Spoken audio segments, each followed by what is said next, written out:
Ulcer problem இருக்கவங்க வந்துட்டு பால் அப்படின்றத வந்துட்டு நீங்கள் எடுத்துக்கவே கூடாது. லைஃப் லாங் நீங்கள் பால் அப்படின்றத எடுத்துக்கக்கூடாது. அப்படியே நீங்கள் எடுத்துக்கிட்டீங்க அப்படின்னாலுமே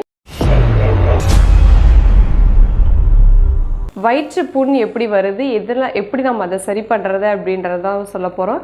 வயிற்று புண் அப்படின்னா கண்டிப்பாக எல்லாருக்குமே தெரிஞ்சிருக்கும். அல்சர் அப்படின்றது தான் நம்ம வயிற்று புண் அப்படின்னு சொல்கிறோம் இல்லைங்களா. அது வந்துட்டு எதனால் ஃபஸ்ட்டு எப்படி அதெல்லாம் வருது அப்படின்னாக்கா, அது வந்துட்டு ஃபஸ்ட்டு வந்து சிறுகுடல் இருக்குது இல்லைங்களா. சிறுகுடலுக்கு மேலே வந்துட்டு ஒரு தோல் இருக்கும். அதுதான் வந்துட்டு என்ன அப்படின்னு சொல்லுவாங்க அப்படின்னாக்கா வயிற்றுச்சுவர் அப்படின்னு சொல்லுவாங்க. வயிற்றுச்சுவரில் வந்துட்டு ஃபஸ்ட்டு ஸ்டார்ட் ஆகக்கூடியது வந்து வயிற்றுப்புண் ஸ்டார்ட் ஆகும். எதனால் அது ஸ்டார்ட் ஆகுது அப்படின்னா, அதிகமான காரங்கள் சாப்பிடுவோம், டைமுக்கு சாப்பிடாமலாம் இருப்போம் இல்லைங்களா.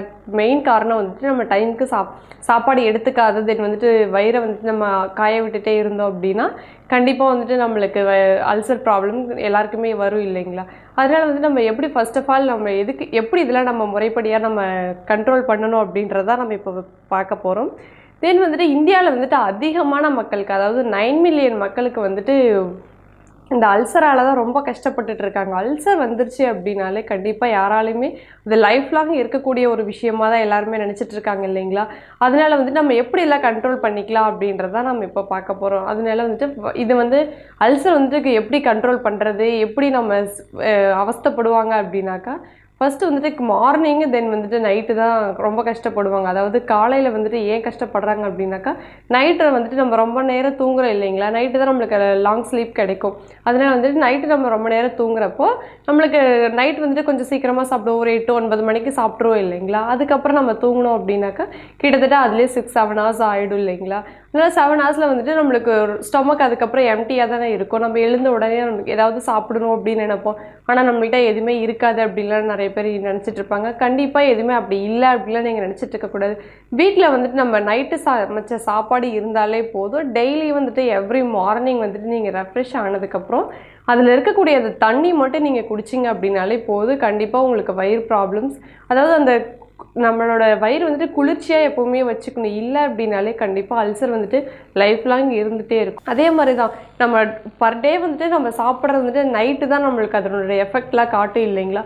நம்ம மார்னிங்லேருந்து நிறைய சாப்பிடுவோம், காரம் சாப்பிடுவோம், புளிப்பு சாப்பிடுவோம், அதிகம் நிறைய சாப்பிடுவோம். ஆக்சுவலாக வந்துட்டு அல்சருக்கு வந்துட்டு காரம் புளிப்புலாம் சேர்த்திக்கவே கூடாது இல்லைங்களா. அதனால வந்துட்டு நம்மளுக்கு நைட்டில் தான் அந்த எஃபெக்ட் காட்டும். அதுக்காக நம்ம என்ன பண்ணணும் அப்படின்னா, ஈவினிங் டைம்லேயே நம்மளுக்கு மோர்லாம் கிடச்சிது அப்படின்னா கண்டிப்பாக நம்ம அதை சாப்பிட்றணும். அதாவது பால் ஐட்டங்கள் எடுத்துக்கக்கூடாது. மோர் நம்ம ஏன் எடுத்துக்கிறோம் அப்படின்னாக்கா, அதில் வந்துட்டு வெண்ணெய் நம்ம எடுத்துடுறோம் இல்லைங்களா. வெண்ணெயில் தான் வந்துட்டு நம்ம குடல் போய் அது நம்ம சாப்பிட்டோம். பால் வந்துட்டு குடித்தோம் அப்படின்னா அதில் வெண்ணெய்கள் இருக்குது இல்லைங்களா. அது அப்படியே போய் குடலில் ஒட்டிக்கும். அப்போ புண்ணெல்லாம் ஸ்ப்ரெட் எதுவுமே ஆறாது, அப்படியே ஒட்டிகிட்டே இருக்கும் இல்லைங்களா வெண்ணெயில். அதனால தான் நம்ம மோர் மட்டும் எடுத்துக்கிட்டோம் அப்படின்னாலே போதும், சூப்பரான ஒரு ஹெல்த்தாகவும் இருக்கும்.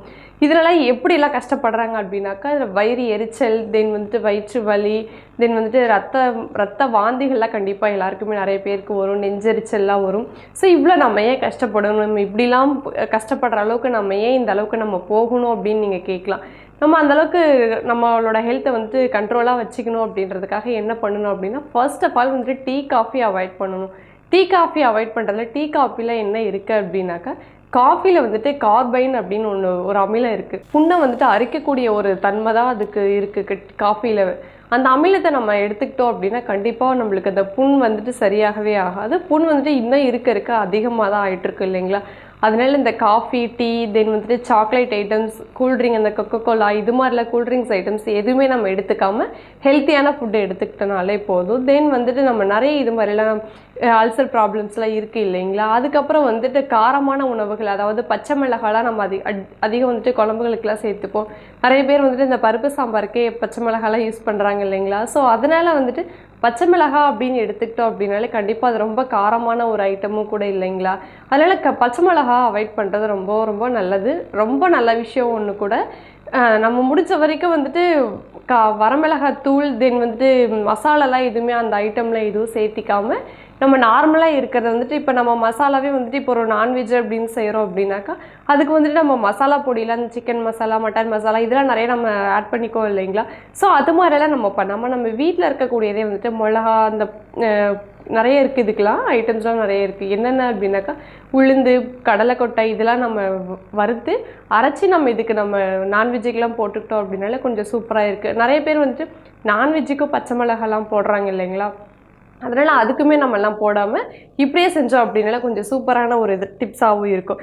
தென் வந்துட்டு பேக்கிங் உணவுகள், அதாவது நம்ம கடையில் வந்துட்டு நம்ம இந்த பப்ஸு இந்த மாதிரி நிறைய ஐட்டம்ஸ்லாம் பேக் பண்ணிலாம் வச்சுருக்காங்க இல்லைங்களா, அதெல்லாம் நம்ம அவாய்ட் பண்ணிட்டோம் அப்படின்னாலே கொஞ்சம் சூப்பரான ஒரு இது. நம்ம வந்துட்டு ஃபாஸ்ட் ஃபுட்டு தான் நம்ம இப்போ இருக்க காலகட்டத்தில் வந்துட்டு இந்தியான்னு இல்லை உலகம் ஃபுல்லாகவே வந்துட்டு ஃபாஸ்ட் ஃபுட்டு தான் அதிகம் விரும்பி சாப்பிட்டுட்டு இருக்காங்க, கடையில் சாப்பிட்றது. தென் வந்துட்டு கடையில் நம்ம சாப்பிட்டோம் அப்படின்னா அது வந்து அஜினோமோட்டோ போடுறாங்க இல்லைங்களா. ரெகுலராக கடையில் சாப்பிட்றவங்க வந்துட்டு அஜினோமோட்டோ வித்தவுட் அஜினோமோட்டோ அப்படின்னு கேட்டேங்க அப்படின்னாலே கடையில் கண்டிப்பாக தருவாங்க. நம்ம அதை கேட்குறதே இல்லை இல்லைங்களா. நம்ம சரி போட்டு தரமாட்டாங்க அப்படின்னு நிறைய பேர் நினச்சிட்டு இருப்பாங்க. ஆனால் வித்தவுட் அஜினோமோட்டோன்னு கேட்டால் அப்படின்னாலே கண்டிப்பாக நம்மளுக்கு அந்த தேவையான ரைஸ் வந்துட்டு கொடுப்பாங்க. இப்படிலாம் கேட்காத இருக்கவனால தான் நிறைய பேருக்கு இதனால அல்சர் ப்ராப்ளம்ஸ்லாம் வருது. தென் வந்துட்டு ஒயிட் பிரெட் இருக்குது இல்லைங்களா, பிரெட் வந்துட்டு சாப்பிட்றதுனால என்ன எஃபெக்ட் வருது அப்படின்னா, பிரெட்டுன்றது வந்துட்டு அது எப்படி சொல்கிறது, ஒரு பஞ்சு மாதிரி தான் இருக்குது இல்லைங்களா. அதனால நம்ம அதை சாப்பிட்டுட்டே இருந்தோம். டெய்லி வந்துட்டு டீ குடிக்கிறவங்க டீ காஃபியில் நிறைய பேர் மார்னிங் குடிக்கிறாங்க இல்லைங்களா, எல்லாருமே மேக்ஸிமம் குடிப்பாங்க. அதில் வந்துட்டு நம்ம பிரெட்டு சாப்பிட்றோம் அப்படின்னு சொல்லி நம்ம சாப்பிடுவோம். கண்டிப்பாக அது சாப்பிட்றதுனால நிறைய ப்ராப்ளம்ஸ்லாம் இருக்குது. அதாவது அது கொலஸ்ட்ராலும் கூட இருக்குது. கொலஸ்ட்ரால் இருந்தது அப்படின்னா கண்டிப்பாக அல்சர் ப்ராப்ளம்ஸ் எல்லாருக்குமே இருக்குது இல்லைங்களா. அதனால் வந்துட்டு பிரெட்டை அவாய்ட் பண்ணிக்கலாம். தென் வந்துட்டு பால் ஐட்டம்ஸ் வந்து நான் ஃபஸ்ட்டே அவாய்ட் பண்ணிக்கணும் அப்படின்னு சொல்லியிருக்கேன். பால் ஐட்டம்ஸை, அதாவது டீ காஃபி பால், தென் வந்துட்டு இது மாதிரி நிறைய இந்த தயிர்லாம் இருக்குது இல்லைங்களா. அல்சர் ப்ராப்ளம் இருக்கவங்க வந்துட்டு பால் அப்படின்றத வந்துட்டு நீங்கள் எடுத்துக்கவே கூடாது. லைஃப் லாங் நீங்கள் பால் அப்படின்றத எடுத்துக்கக்கூடாது. அப்படியே நீங்கள் எடுத்துக்கிட்டீங்க அப்படின்னாலுமே உங்களோட டாக்டர் சஜஷனோடு நீங்கள் எடுத்துக்கிட்டீங்க அப்படின்னாக்கா கொஞ்சம் ஹெல்த்தியாகவும் இருக்குது. ஸோ தொடர்ந்து இது மாதிரியே நிறைய டிப்ஸை ஷேர் பண்ணலாம்.